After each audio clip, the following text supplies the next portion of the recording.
Ce tas là derrière moi, c'est le reste de la précédente vidéo, c'est pour ça. Si vous l'avez pas vue, elle va s'afficher ici. Dans cette vidéo, je vais parler des cosmétiques, des soins, de la trousse à pharmacie que j'ai prise lors de mes longues randonnées, notamment ma randonnée sur le chemin de Compostelle qui a duré 1 mois, ou ma randonnée l'été dernier sur le chemin de Stevenson et de Régordane qui a duré 2 semaines, et la vidéo en question, puisque j'en ai fait un documentaire, va s'afficher ici également.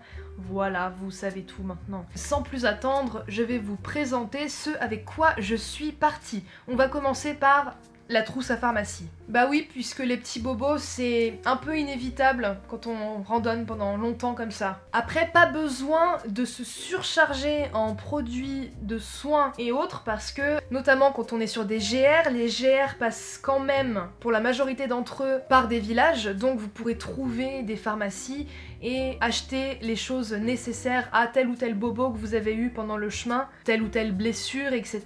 Si jamais il y a un souci. Et puis évidemment, si ce sont de grosses blessures, là il vaut mieux appeler les secours. À moins que vous vous appeliez Mike Horn, et dans ces cas-là, vous pouvez très bien vous amputer vous-même le doigt ou je ne sais quoi. Mais a priori, on ne part pas sur ce niveau-là. Hein. Déjà, pour ce qui est de prendre soin de ses pieds, en randonnée, je préconise, je ne suis pas sponsorisée, hein, la crème NOC. Il doit y avoir d'autres marques du même style, d'autres soins du même style, mais c'est celle qui est citée partout, c'est la sacro-sainte crème NOC. C'est une crème très grasse qu'on applique sur les pieds. Ce sont des crèmes anti-frottement, donc en fait le matin ce que je faisais c'était que je m'enduisais les pieds de cette crème, je mettais mes chaussettes, mes chaussures et que je partais randonner. Et comme c'est anti-frottement, il y a beaucoup moins de risques de choper des ampoules ou des irritations diverses et variées. Donc je recommande, et puis ça nourrit le pied, c'est parfait. Si jamais ça m'est arrivé moi pendant plusieurs randonnées et plusieurs fois, je peux avoir quelques douleurs par exemple à l'extérieur du pied, c'est un peu gonflé ou au genou, sans que ce soit des trucs graves, mais ça peut être des petites inflammations. Alors, il y a plusieurs choses. Dans la catégorie pharmaceutique plus classique, on va dire, il y a le Voltaren ou le baume Saint-Bernard. Mon tube de baume Saint-Bernard est bien utilisé. Ce sont des crèmes qui sont utiles pour les douleurs musculaires, tendino-ligamentaires, lit-on ici, crème antalgique, pour les entorses et contusions, le Voltaren. Donc ce sont des crèmes qui peuvent être appliquées si jamais vous avez des petits soucis à ce niveau-là, un souci de niveau inflammatoire. Ça se trouve très facilement en pharmacie, donc c'est pas forcément utile de partir avec ça. Mais si vous voulez partir avec quelque chose de plus léger, l'huile essentielle de Golteri couché a exactement les mêmes effets, c'est un très efficace anti-inflammatoire. La Golteri couché, voilà, comme ça. Il vaut mieux pas l'appliquer pure, hein, c'est à mélanger avec une huile végétale, mais c'est vrai que ça marche vraiment bien. Donc ça peut être parmi les huiles essentielles à emporter. Du coup j'enchaîne, j'en ai 2 autres à vous conseiller qui pour moi sont vraiment très utiles. La lavande aspic, cette huile essentielle est hyper utile contre les coups de soleil qu'on peut appliquer pure comme ça localement, une goutte ou 2 suffisent hein, pour couvrir quand même une certaine zone. Donc ça peut soulager les coups de soleil ainsi que les piqûres de moustiques et peut-être même d'autres piqûres d'insectes d'ailleurs. C'est vraiment très pratique et ça sent bon. Donc je ne peux que vous conseiller cette huile essentielle à emporter, puis c'est vraiment léger, des petits flacons comme ça. Et l'autre, qui s'il y avait vraiment une huile essentielle à prendre, ce serait celle-ci, c'est l'huile d'arbre à thé bien sûr. L'huile d'arbre à thé qui est un antiseptique antifongique naturel qui peut servir à plein de choses. Notamment, et on va rentrer dans le glamour, mais si jamais, mesdames, puisque je pense que messieurs sont quand même beaucoup moins concernés par ce problème. Vous avez des problèmes de mycose vaginale, on s'entend. L'arbre à thé, c'est super efficace. Ça peut être efficace aussi pour les petits boutons, c'est efficace pour plein de trucs. Mais voilà, en randonnée, ça peut arriver qu'on développe ça, par exemple après une cystite, hein, pour rester dans le thème. Et en plus en randonnée, comme on peut pas forcément s'hydrater aussi facilement que d'habitude, voilà, la cystite, ça peut durer un temps. Je sais de quoi je parle. Bref, l'arbre à thé, ça, c'est bien d'avoir ça sur soi, ça pèse pas lourd, c'est cool. Dans la thématique soins toujours, alors il y a 2 écoles. Soit vous êtes plutôt compide, voilà les pansements dits seconde peau, soit vous êtes plutôt pansements normaux, plus classique. Alors, moi j'aime pas les compides. J'aime vraiment pas ça. C'est pratique, c'est sûr, mais vraiment non. Je suis pas fan. Alors c'est le truc à mettre si on a des ampoules, mais vraiment moi j'aime pas. Et ça coûte super cher. Ça coûte vraiment super cher. J'ai jamais été contente de l'utilisation de ces pansements. Je sais pas, je suis pas fan. Et j'ai rencontré pas mal de randonneurs chevronnés qui n'aiment pas non plus les compides. Voilà, après chacun fait son truc à sa sauce, mais c'est vrai que moi j'aime pas trop. Je préfère largement les pansements plus classiques. Après, il y a peut-être besoin de les changer plus souvent. Après, encore une fois, moi j'ai des pieds cool, j'ai très rarement des ampoules, sauf la super méga grosse ampoule que j'ai eue pendant ma randonnée sur le chemin de Stevenson, et je le replace ici. Voilà, mais sinon j'ai jamais eu vraiment de problème d'ampoule, donc j'ai pas eu à beaucoup me servir de pansement, j'ai pas eu de plaie, je me suis pas vraiment coupée, donc voilà. Mais c'est toujours utile d'avoir des pansements de toute façon, hein, ne serait-ce que si vous avez des plaies. Je suis aussi partie avec un désinfectant en spray. Je sais pas s'il y a des encore plus petits formats, s'il y a c'est encore mieux parce que c'est plus léger, mais du coup à pchiter comme ça sur les plaies pour les désinfecter avant de mettre le pansement, c'est toujours utile. Ensuite, pour ce qui est de la cosmétique et de l'hygiène, alors déjà un indispensable que j'utilise aussi pour chez moi, hein, le savon de Marseille. Alors ne prenez pas un bloc de cette taille, il n'y a pas besoin, vous découpez un petit morceau et ça dure quand même un moment. Prenez le vrai de vrai savon de Marseille, puisque c'est pas une appellation d'origine contrôlée, donc on peut s'appeler savon de Marseille et avoir une composition absolument dégueulasse. Ici c'est la marque Marius Fabre, donc c'est un vrai de vrai savon de Marseille, ça lave vraiment très bien. Donc renseignez-vous sur les marques qui font du vrai savon de Marseille. Il y a Fer à cheval aussi, je crois que c'est ça le nom de la marque. Mais en gros ça, pour laver les vêtements, c'est nickel.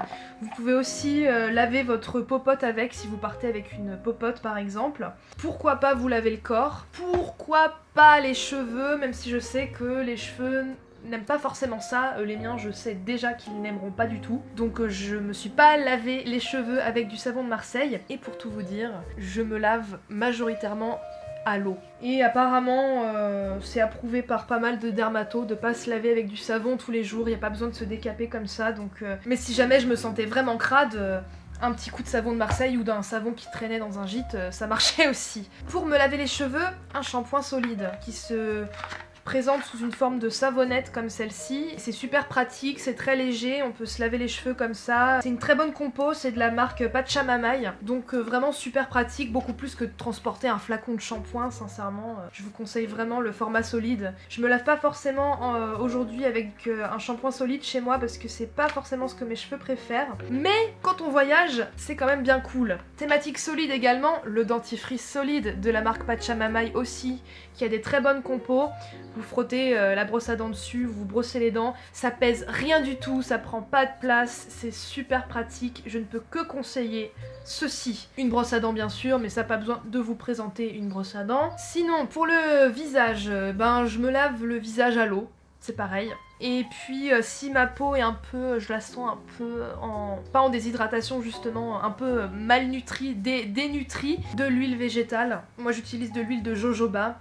Si jamais je trouve que le flacon en verre est trop lourd, je le transvase dans un petit flacon en plastique ici, qui sera moins lourd. Certes, c'est pas idéal de mettre de l'huile dans du plastique, mais bon, ça pèse beaucoup moins lourd, donc voilà, ça peut être la petite astuce. Et puis du coup, ça peut me servir aussi si je veux me mettre de l'huile essentielle de Gualteri couchée et qu'il faut la mélanger avec de l'huile végétale. Voilà. Sinon de l'huile d'olive ça marche aussi. Pour mes lèvres, je suis une addict du baume à lèvres, du beurre de karité que j'ai transvasé dans un petit pot comme ça. Et du coup je m'applique ce baume sur les lèvres, ça protège pas mal et ça nourrit très bien les lèvres, donc voilà. D'habitude j'utilise un déodorant en crème, d'ailleurs j'avais fait une vidéo de fabrication de déodorant maison que je vais afficher juste ici, tellement de vidéos dans la vidéo en ce moment c'est dingue. Mais en rando, je prends pas de déo, c'est du poids en plus, voilà. Et moi comme j'essaye quand même d'avoir des produits avec une composition la plus propre possible pour pas trop polluer, et que la plupart des déos à billes comme ça qui sont pas lourds, c'est quand même des compositions franchement douteuses, je préfère ne rien prendre, voilà. Pour me démêler les cheveux, j'utilise simplement ce peigne en bois très léger qui prend pas de place. Évidemment, de la crème solaire. Alors, j'ai pas pris un énorme tube comme ça, il y a des tubes, voire même des sticks beaucoup plus légers, et ça suffit. Mais c'est très important de se protéger, moi j'en ai pris des coups de soleil et pourtant je mettais de la crème, mais avec un SPF pas assez élevé. Donc si vous voulez vous éviter des souffrances inutiles, n'oubliez pas la crème solaire, ainsi que les lunettes de soleil bien sûr, que je n'ai pas mentionné dans la vidéo précédente, mais ça me semblait tomber sous le sens. Je transportais tout ce beau petit monde dans 2 trousses de toilette, très légères, petites, que je mettais dans un sac étanche. Hop là! Voilà. Ensuite, très utile, la pince à épiler. Pas forcément pour s'épiler les sourcils, hein, mais aussi pour éventuellement s'enlever des échardes, voire des tics. Faites attention aux tics, c'est une petite saloperie. Et je me permets d'utiliser ce terme. Un coupe-ongle, bien sûr, pas besoin de préciser à quoi ça sert. Et puis moi, j'aime bien quand même me laver les oreilles avec un auriculi en bois. Donc c'est une petite cuillère à cérumen, hein, désolé. Mais bon, vous connaissez l'utilité, faut pas trop l'enfoncer, hein. C'est vraiment en périphérie de l'oreille, voilà, surtout pas enfoncer, c'est pas bon du tout pour le conduit auditif. Ce que je prends aussi, c'est un rasoir, ce n'est pas indispensable, et je félicite les personnes qui assument de sortir pas épilées, je n'en fais pas encore partie. Également, si jamais vous êtes ouvert à d'éventuelles rencontres un peu plus intimes, 1 ou 2 préservatifs, ça peut toujours servir, ça peut toujours dépanner, voilà, ça pèse rien.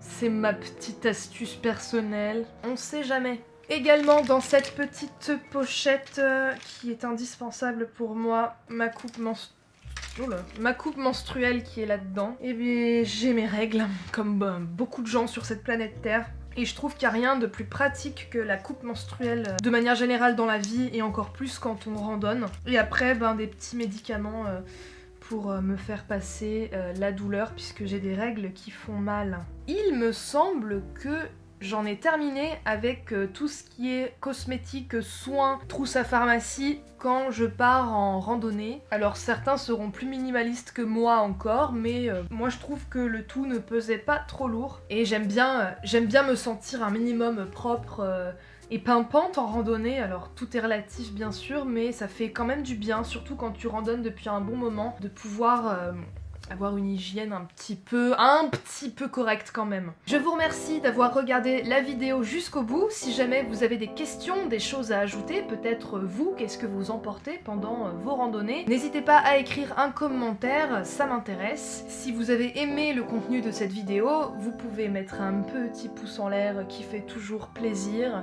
Si vous n'êtes pas abonné à ma chaîne, je vous invite cordialement à le faire.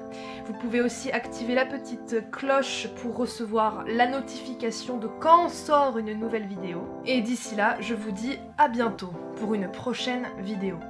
Portez-vous bien.